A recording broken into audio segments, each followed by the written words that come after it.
All right, good morning, everybody. It's right at 10 o'clock, so we're going to get started and we'll let others log in when they are available. Just wanted to say good morning. Thank you for taking time out of your day to be here. Just wanted to go over a few housekeeping notes before I begin. In this webinar format, you can see and hear me, but I cannot see or hear you.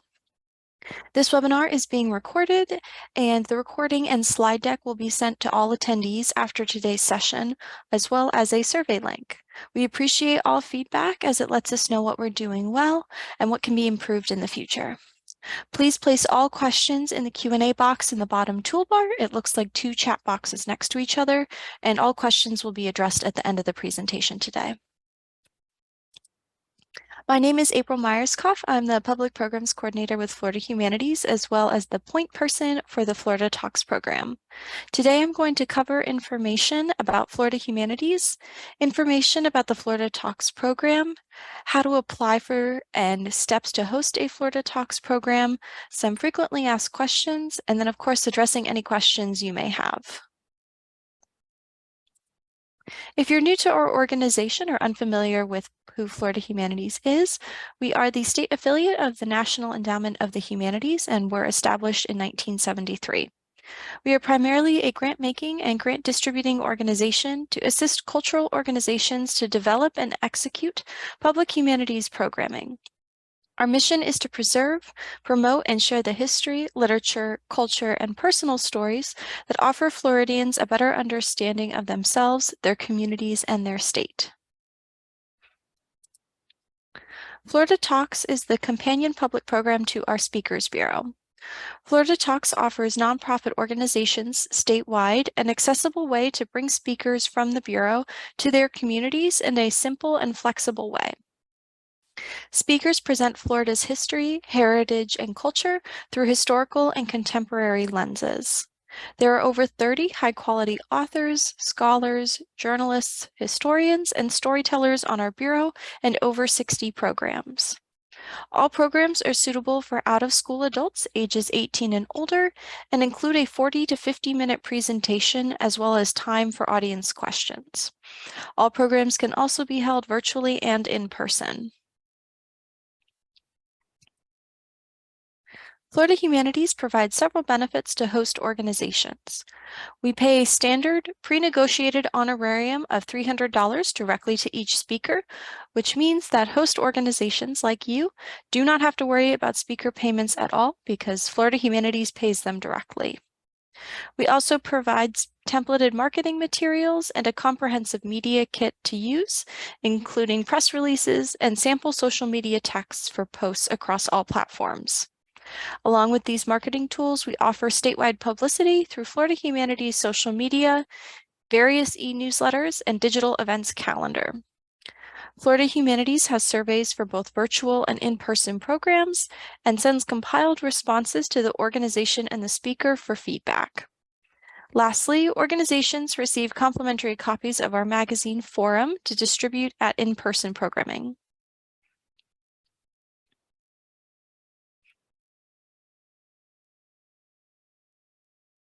Florida Humanities encourages all Florida Talks programs to be free and open to the public. Events cannot be closed or member-only events, such as board meetings, conferences, fundraisers, etc. Florida Talks events can also not be part of a fundraising event or drive. If you do charge an attendance fee, it must be considered minimal and non-prohibitive for your area. You can accept donations at your event, but you should not have a required minimum donation for entry.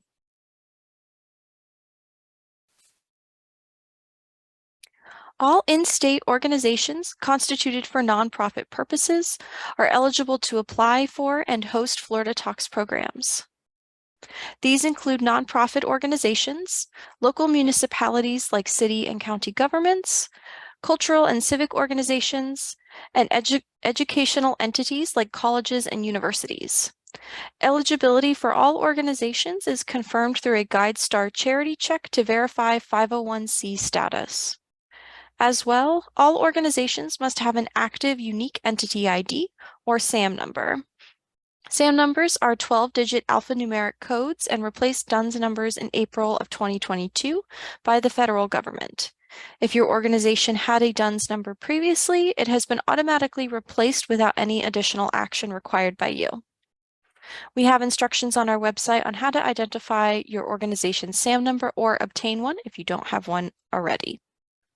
The most common hosts of Florida Talks programs are libraries and library systems, museums, and historical societies. Of course, your organization does not have to be one of those types of organizations to host a Florida Talks program. If you are a library, museum, or historical society, a friends group, city or county government, foundation, or association may apply on your behalf if necessary. Although most organizations across Florida are eligible to host Florida Talks programs, there are some entities we consider ineligible for hosting. For-profit businesses, companies, and organizations cannot host programming. Individuals applying independently cannot host Florida Talks programming. And lastly, out-of-state organizations may not apply to host a Florida Talks program. All applications to host a Florida Talks program must be submitted at least 6 weeks before the first intended program date. Organizations may apply to host multiple speakers, up to 3, on one application if all of those programs will occur within 90 days.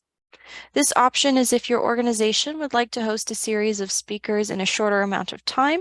So for example, you may apply to host 3 programs in one application, and you decide to host one program in June, one in July, and one in August, or you can host 2 programs in July and one in August, or all 3 programs in August. We advise you to choose multiple programs throughout the year and not host the same speaker several times in a row unless they're presenting different programs if you are a repeat applicant for the season. Organizations will be notified within 14 days of submission whether they have been approved or denied support. There is no limit to how many programs an organization can host in a calendar year. You can have other open Florida Humanities grants and be eligible to host a Florida Talks program, but your organization cannot have more than one active Florida Talks application at a time. While the application process is simple, not all applications are approved.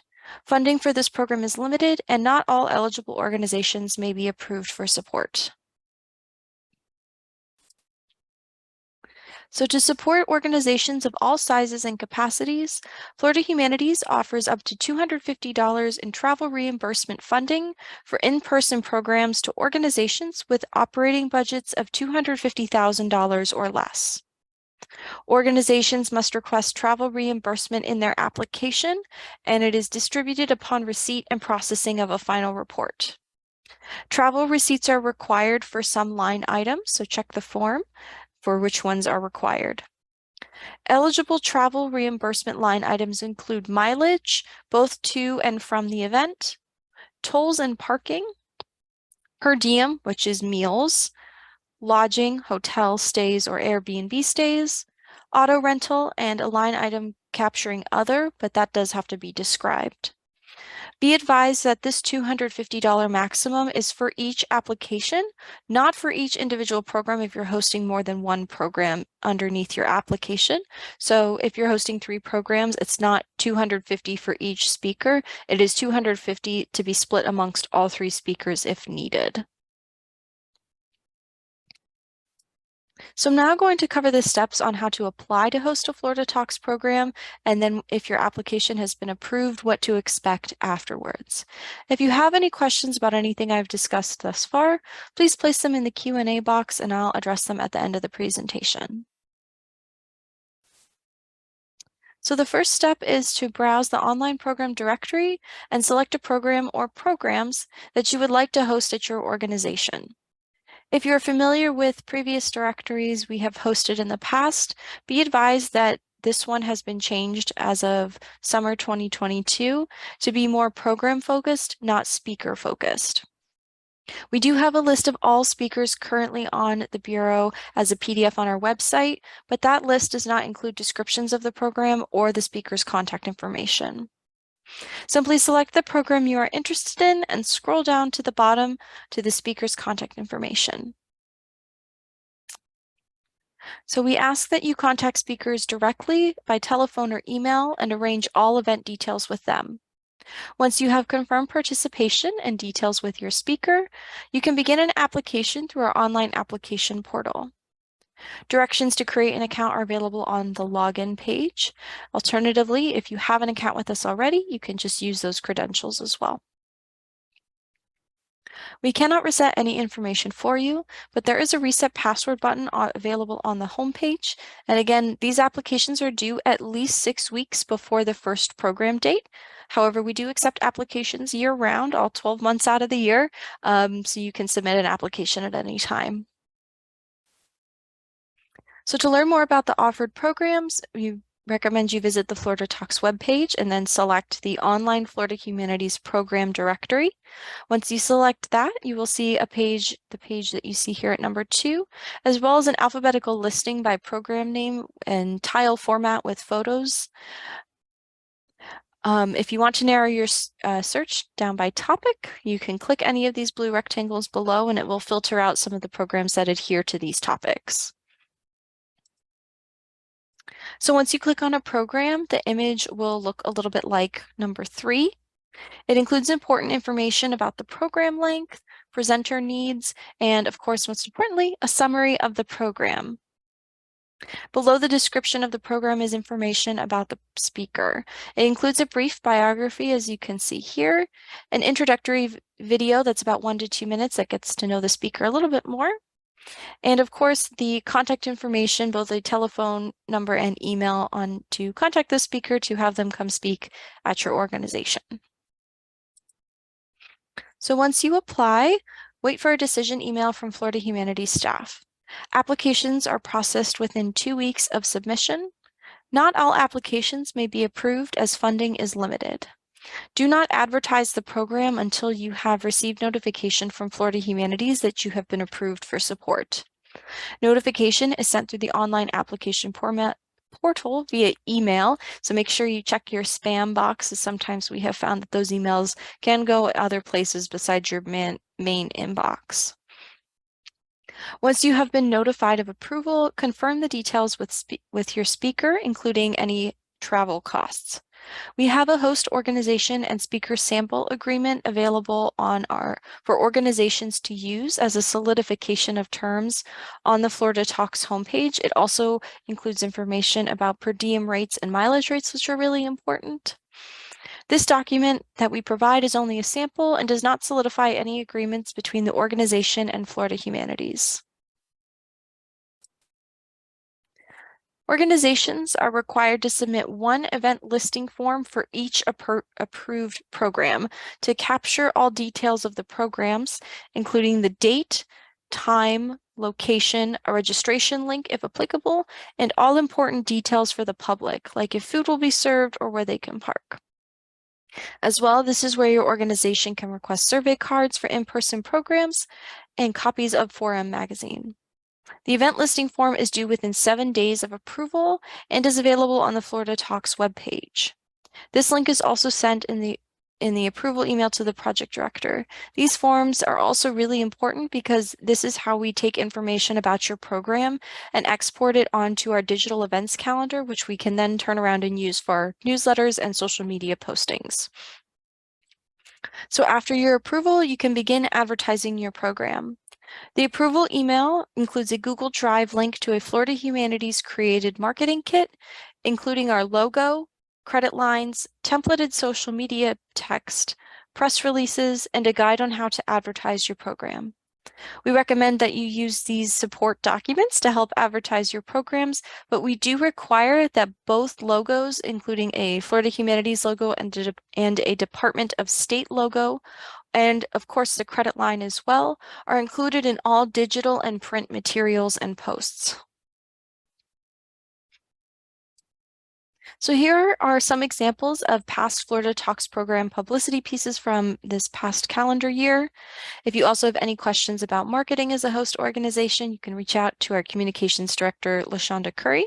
Her email is available on the screen, a couple of different places on our website, and as well as sent to the project directors in that approval email. So as you can see, this screen here was shown on a library television slides where it had sliding images and advertisements of different programs. And this was a flyer distributed at the program about the speaker. So you can see both pieces of advertisement and publicity include the Florida Humanities logo and the Culture Builds Florida logo. And this one is quite small, but you can see it has the credit line here. And then on the PDF version of the flyer here, it has both logos of Florida Humanities logo, the Culture Builds Florida, which is the Department of State logo, as well as the logo for the organization that hosted this program, which is the Harr Museum of Art in Gainesville. And lastly, in a little bit bigger text, you can see it includes the the credit line that's required. So these are both really great examples of how you can make publicity pieces for your programming. So before your event occurs, we recommend testing all necessary technology, AV equipment, and a digital meeting platform if needed before the event. Florida Humanities does not provide technology support for Florida Talks programs, so testing everything that you need ahead of time is really important. After the program has concluded, distribute and collect the Florida Humanities Audience Evaluation Cards. If the program is virtual, we have a digital survey link accessible on our website.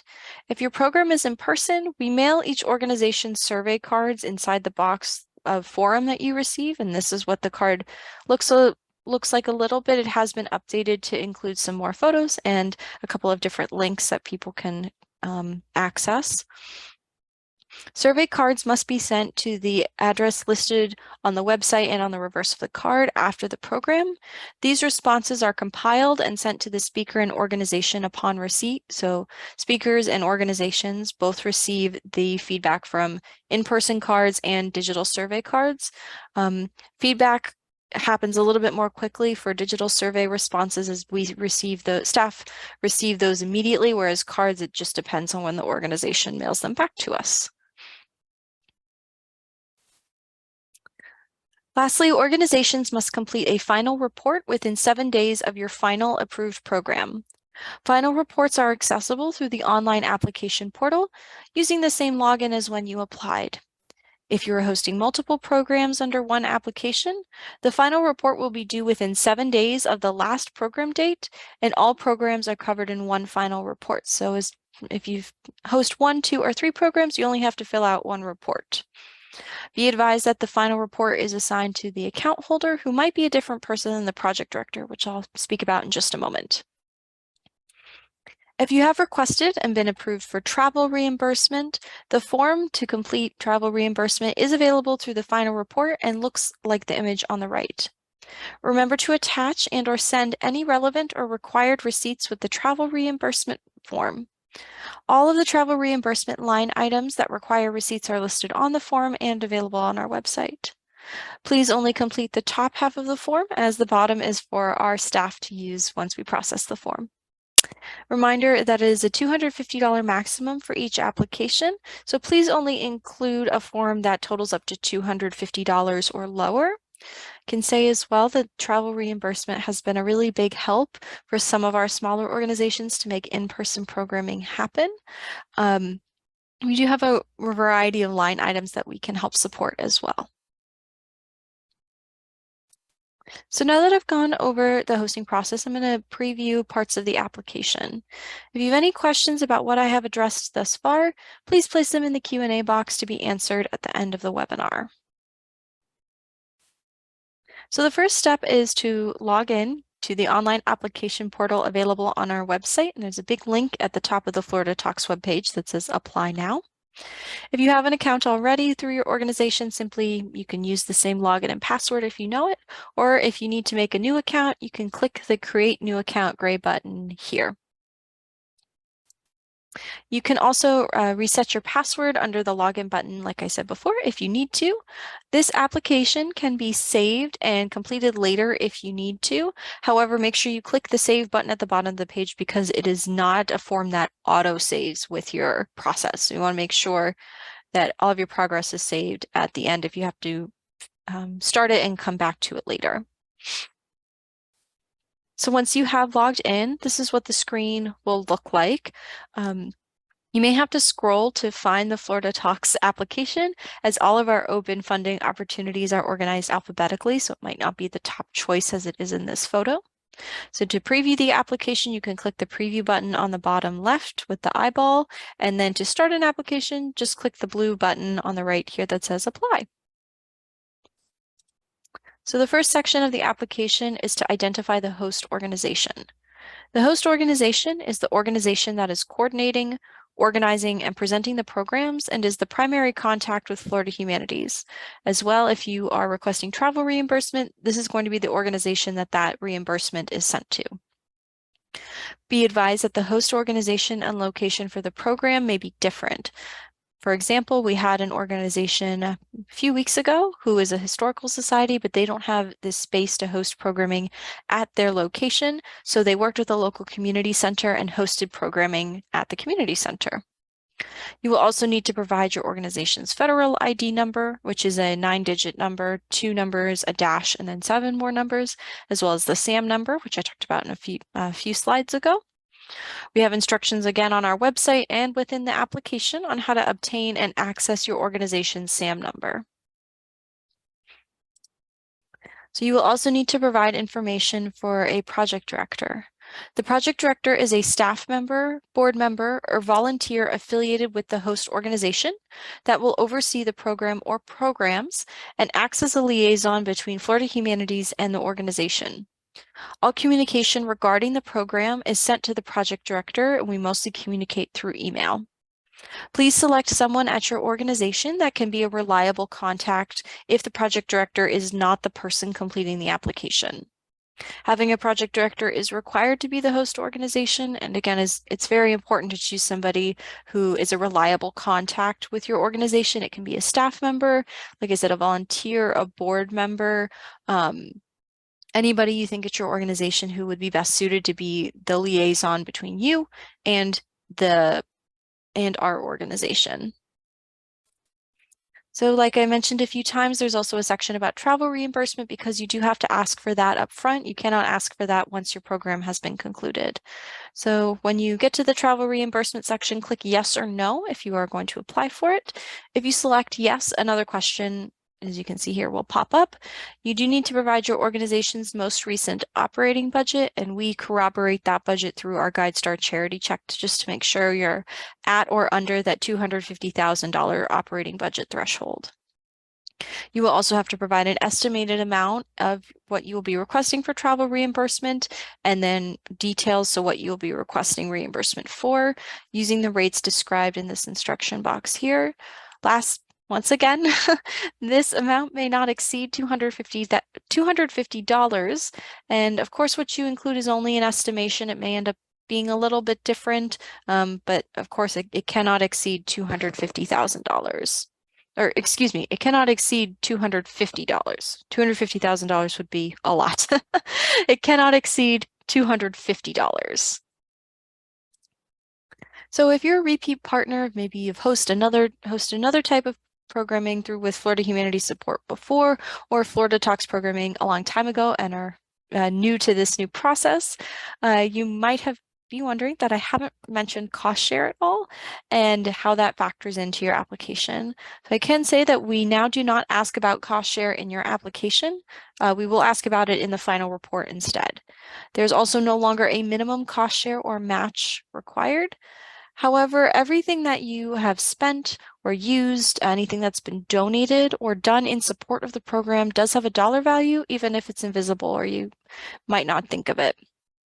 We recommend tabulating cost share totals as you go to make the final report easier, which means logging volunteer hours or staff hours, keeping receipts of things that you purchase, or a record of things that have been donated, like refreshments, or if somebody donates AV equipment for you to use for your program. Keeping track of those costs as you go really helps you in the final report. Cost share can be accounted for in cash or in-kind costs, as remaining travel costs, marketing costs like printing or paid social media ads, staff and volunteer time, which is what we found to be the biggest bulk of cost share submitted to us, Digital meeting platform fees, so say you need to purchase a Zoom subscription for a month, that can count. Refreshments for attendees, and venue and equipment rentals. Everything I've mentioned is just a small list of things that you can include, but these are the most common things that people tabulate or accrue in cost share. Cost share accrues much more quickly than you think it does. And I say this, that even if something is donated to you, or say you get to use a venue in kind, which you had an organization do recently, they said that, the venue didn't charge them the $75 it normally would cost to rent the space, but that $75 can still go towards your cost share because it was $75 donated to you, essentially.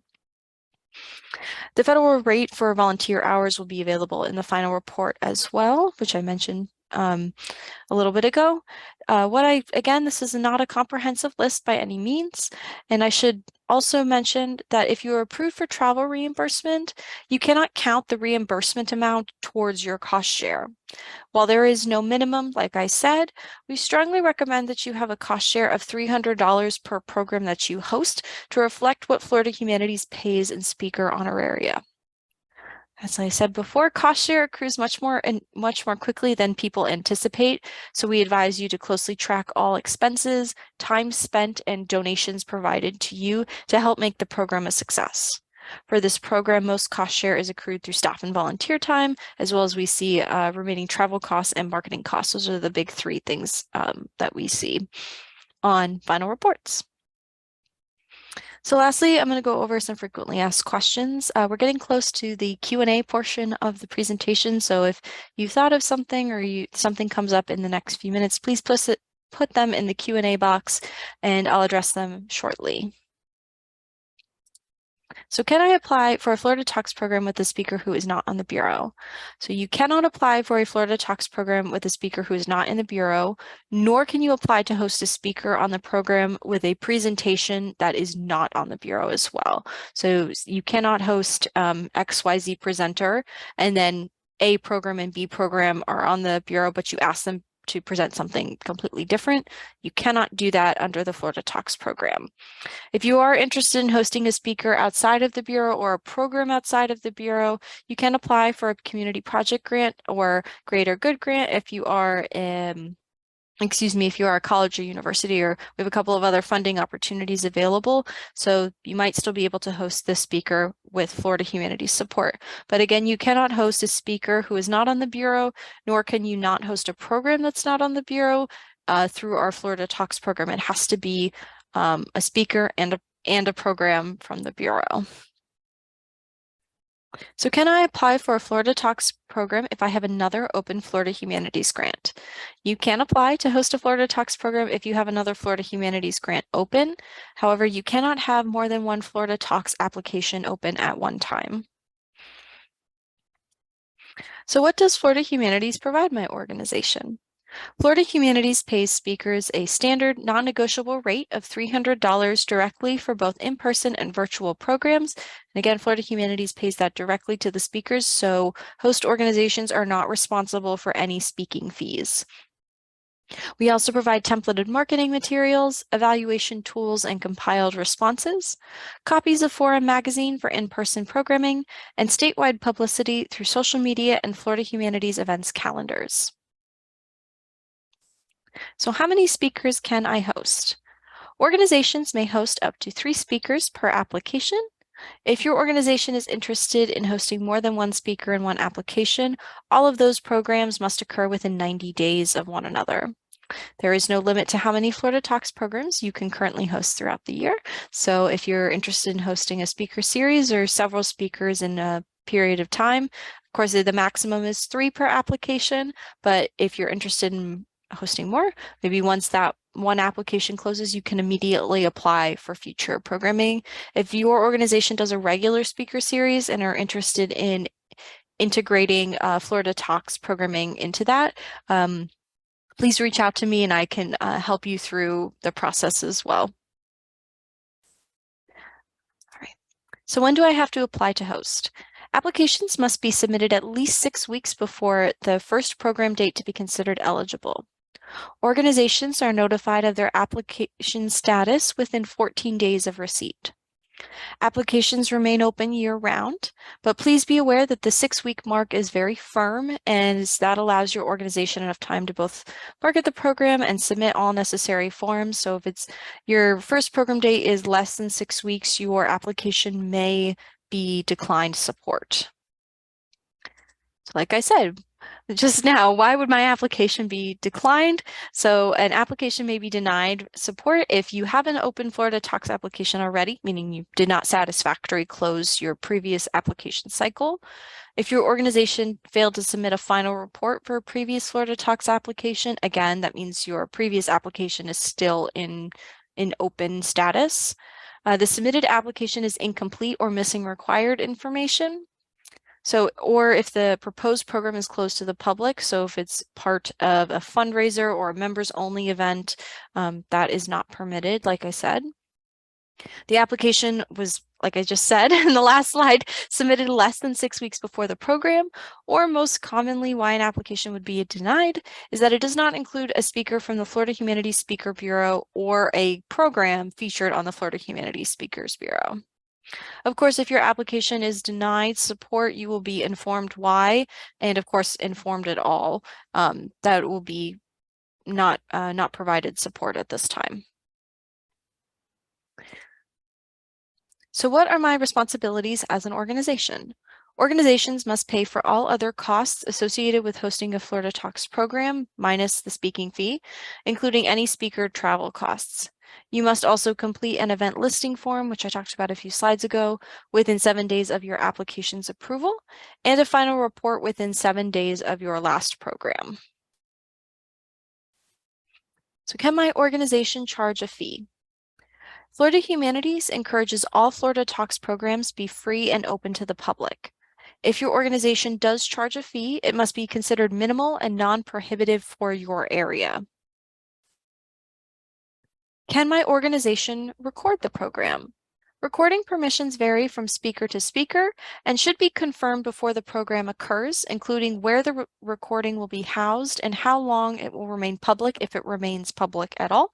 Some organizations do record the speaker, but only send out that recording to people who registered for the program. Sometimes they post it on their YouTube page. We have a repeat applicant who records the program. It's available publicly on their YouTube page, but only for 14 days after the program has finished, which could be a good compromise if the speaker is a little bit more hesitant to do recording. Of course, the speaker can deny recording permissions, so the program that they do is only available for the people who attend that program. Again, it is up to the speaker, but I do ask that organizations speak with the presenter before the program starts about recording.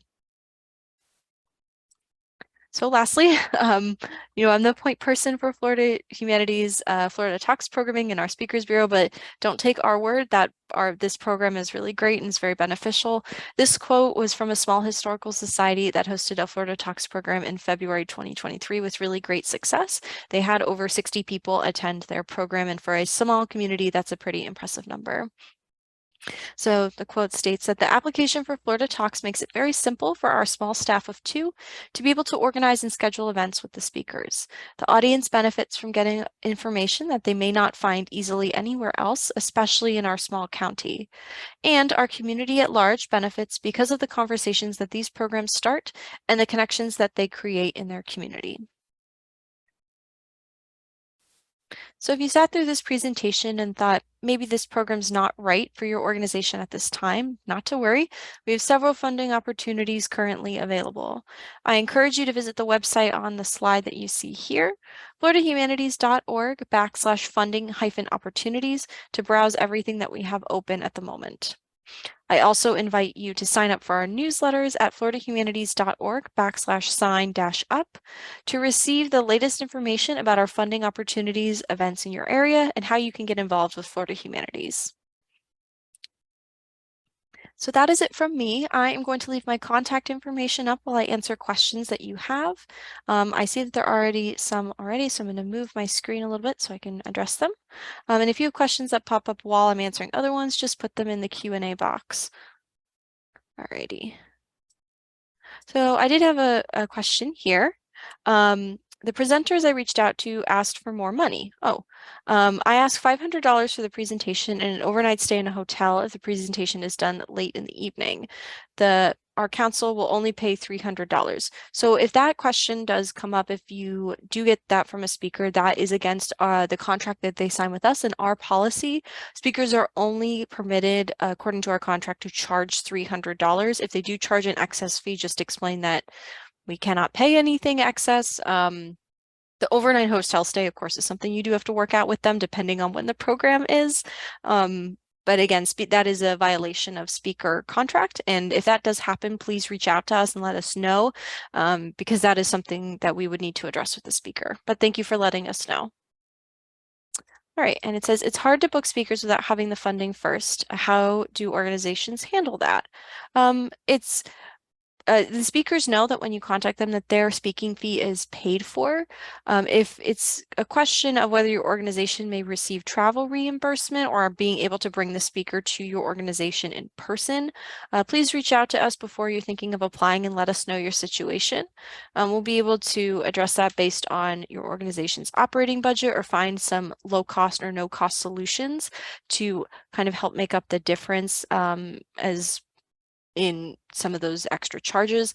But again, it's great to know that even before you apply, that the speaker fee will be covered if you are approved for funding, which takes out, what I understand, what I've heard from a lot of organizations, a big chunk of the budget associated for programming. All right, are there any more questions at this time? Can hang on for a few moments if anyone does think of them. I can say as well that for this upcoming, what we consider our fiscal year, we have booked close to 100 Florida Talks programs at organizations all sizes and in all types of communities. Our speakers are fantastic. I can also give a little preview that as day of recording, about a month and a half from now, we will be able to promote and release a few extra programs. And we've added 8 new speakers to our Speakers Bureau, as well as somewhere between about 10 to 15 new programs that you are able to book beginning in July. I didn't want to include any of them here because they're still kind of in draft mode and some speakers are under contract and still working out some details. But please take a look, keep an eye out on our website. They'll begin to go public in mid-May. So a couple of different options for your community. We have a lot of options currently on our Speakers Bureau that are suited for all different types of celebrations and memorials and remembrance celebrations or celebrating a whole month. We had several programs in February and then in this month, especially for Black History Month and Women's History Month, which are both popular topics. All right, well, if there are no more questions at this time, again, please reach out if you do have any questions for me. Email is the best way to get a hold of me and receive a quick response as we work hybrid. So it does take me a couple of days to respond to any telephone messages. Like I said, this webinar was recorded. Oh, I do see another question here. So would you please post the website for your other programs and grants? Sure, I'm going to put it in the chat right now. I'm putting the abbreviated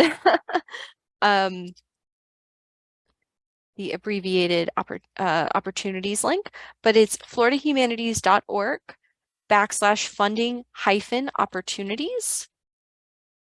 And you should be able to access the link through this website, and it shows everything that we have currently open.